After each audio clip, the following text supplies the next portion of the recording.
Hi guys, इस video में हम लोग बात करेंगे जो भी स्टूडेंट्स आप लोग इस बार क्लास 12th का इंप्रूवमेंट एग्जाम्स के लिए अप्लाई किए थे या अप्लाई करना चाहते हो तो आप लोग की परसेंटेज कैलकुलेशन कैसे होता है उसके बारे में डिस्कस करने वाले हैं। ये इंप्रूवमेंट एग्जाम्स ज़्यादातर स्टूडेंट्स जेईई मेंस के लिए अप्लाई करते हैं, जेईई एडवांस के लिए एलिजिबिलिटी के लिए अप्लाई करते हैं या बीएड सेट में एडमिशन लेने के लिए अप्लाई करते हैं, या कई बार जो है किसी गवर्नमेंट एग्जाम्स के लिए एलिजिबल नहीं हो पाने के लिए भी इंप्रूवमेंट के लिए आप अप्लाई करते हो। तो बात करते हैं कि आपका परसेंटेज कैलकुलेशन कैसे होता है। ज़्यादातर सिनेरियो में बच्चों के पास 5 सब्जेक्ट होते हैं, कुछ स्कूल जो है एडिशनल सब्जेक्ट ऑफर करते हैं तो उनके पास 6 सब्जेक्ट हो जाते हैं। तो सबसे पहले बात करते हैं 5 सब्जेक्ट्स अगर आपके पास हैं और आपने इंप्रूवमेंट पाँचों सब्जेक्ट्स के लिए अप्लाई किया हुआ है, जैसे लाइक कि ये आपका एक मार्कशीट है प्रीवियस वाला और ये दूसरा मार्कशीट है। तो अगर मान लो इसमें 72% आया है आपको और आपने पाँचों सब्जेक्ट्स के लिए इंप्रूवमेंट दिया हुआ है या देने वाले हो तो, और आपने जो है दोबारा से जो इंप्रूवमेंट अप्लाई किया है वो भी पाँचों सब्जेक्ट्स के लिए अप्लाई कर दिया है, तो इस केस में इसमें आ गया मान लो 79। तो इस केस में क्या होगा कि आपका दोनों मार्कशीट में से कोई एक वैल्यूएबल होगा, मतलब आपका 79% वाला मार्कशीट है तो ये आप यूज़ करोगे इंप्रूवमेंट के लिए, इंप्रूवमेंट वाला मार्कशीट यूज़ करोगे। ये वाला मार्कशीट आपका आप यूज़ नहीं करोगे क्योंकि इसका कोई पर्पस नहीं होगा, हालांकि इसको कैरी करना पड़ेगा आपको। बट कभी कभी ऐसा सिनेरियो आ जाता है कि ये 79% होने की जगह पे 69 आ जाता है या 68% आ जाता है। तो 68% अगर आ गया आपका तो इम्प्रूवमेंट में आपने अच्छा परफॉर्म नहीं कर पाए, तो आपका ये वाला मार्कशीट अब आप सोचोगे कि जो बेस्ट है दोनों में से वो यूज़ कर लो, तो वो भी पॉसिबल नहीं होता यहाँ पे। तो आपका 72% वाला जो मार्कशीट है वो आपको आगे जो है अपने लाइफ में अपने कैरियर्स में यूज़ करना पड़ेगा, बाकी इसको भूल जाना पड़ेगा। हालांकि इसके एग्ज़ाम देने से, इसमें नंबर कम आने से इसके ऊपर कोई भी इफेक्ट नहीं पड़ता है। अब एक केस रहता है कि अगर आपने जो है 6 सब्जेक्ट के लिए पहले डिस्कस कर लेते हैं, अगर 6 सब्जेक्ट में आपने सारे सब्जेक्ट का अप्लाई कर रहा है तो सेम ही सिनेरियोस रहता है यहाँ पे भी, ठीक है। अब बात करते हैं कि अगर आपके इस पास 5 या 6 सब्जेक्ट थे और आपने अप्लाई किया 2 या 3 या अप टू 4 सब्जेक्ट तक के, तो आपके पास 4 सब्जेक्ट मान लो आपने अप्लाई कर दिया, ठीक है। फिजिक्स, केमिस्ट्री, मैथ और इंग्लिश के लिए अप्लाई कर दिया। सेम वे यहाँ पे भी अप्लाई कर दिया पीसीएम और मैथ इंग्लिश के लिए, ठीक है।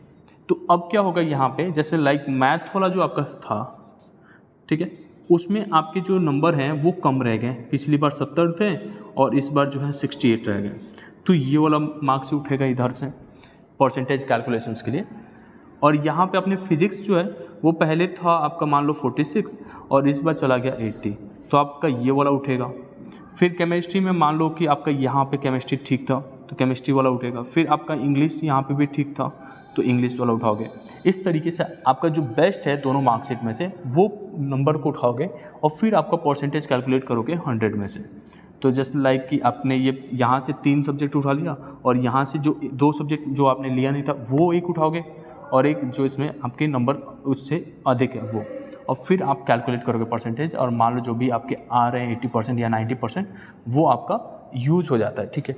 इस तरीके से यहाँ पे परसेंटेज कैलकुलेट होते हैं। कभी कभी आपके डाउट्स रहते हैं कि अगर मैं इंप्रूवमेंट में फेल हो जाता हूँ तो क्या होगा, तो भी कोई इफेक्ट नहीं पड़ता। अगर किसी एक सब्जेक्ट में आप फेल हो जाते हैं तो भी आपका जो ऊपर का सब्जेक्ट्स है जिसमें आपके ज़्यादा नंबर आए उसको आप यूज़ करके फिर भी परसेंटेज कैलकुलेट कर सकते हो।